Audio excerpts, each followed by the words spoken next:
Let's come back home now, and the accused murderer Ron Medich has told a Sydney corruption inquiry he drove a government minister to a hotel to meet an escort, but doesn't know if they had sex. ABC reporter Philippa McDonald has been following the story, and she joins us now from Sydney. This is an ICAC inquiry that's been galvanising attention right across the country, Philippa. So tell us about Ron Medich's evidence yesterday. Well, as you mentioned, that he did drive Ian McDonald to the Four Seasons Hotel, but he says he doesn't know what they did.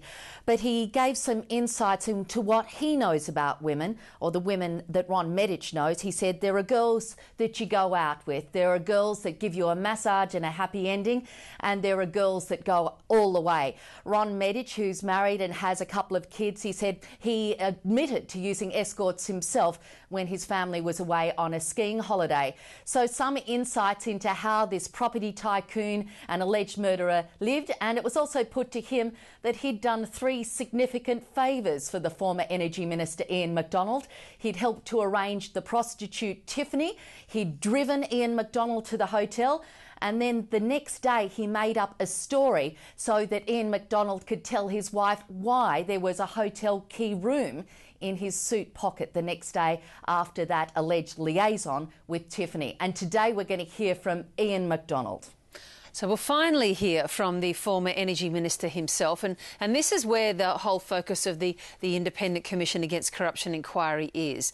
Did Ian McDonald, when he was Minister, did he receive favours corruptly or not? And that's, of course, what this discussion yesterday was about. But interestingly, while Ron Medich did admit that he was sort of, part of an arrangement to allow Ian McDonald, he alleges, to visit this prostitute, he said that he did not do anything in order to gain personal advantage. Exactly. He said, look, it was no big deal. In fact, he said he didn't even know that state energy executives would be at the table with Ian McDonald, that he didn't really think that it was much of a business pitch when he spoke about his company, Rivercore. And he said he was merely the lender for his company, injecting something like $15 million into Rivercore, an electrical supply company, which was hoping to do business with the government. But he said, no, I didn't have much to do with the company at all. I didn't run its day-to-day business. I just happened to be a lender.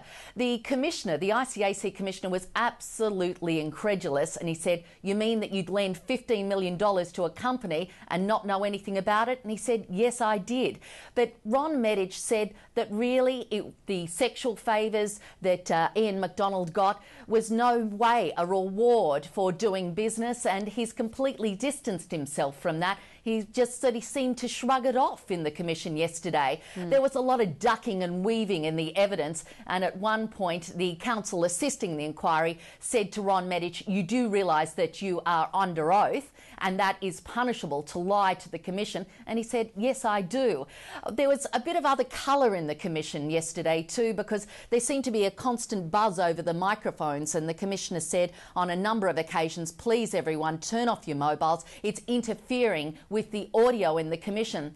And at one stage, Ron Medich took out his mobile phone from his pocket and he said, sorry, Commissioner, it might have been my mobile phone. It was on silent.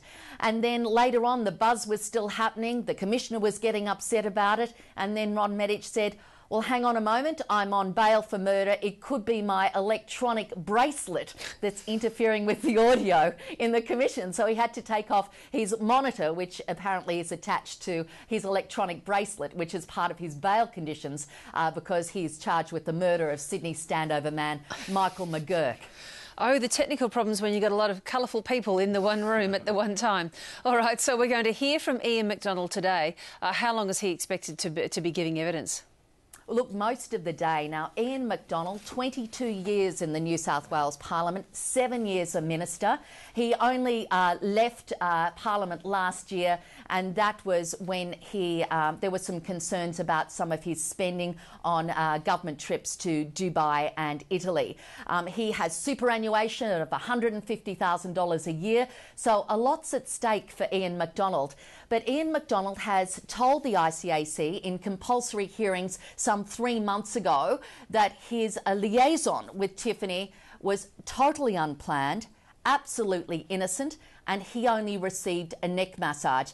But as you might be aware, the escort known as Tiffany has given evidence to the inquiry saying that there was no massage table, no lotions, and she's not a qualified masseuse.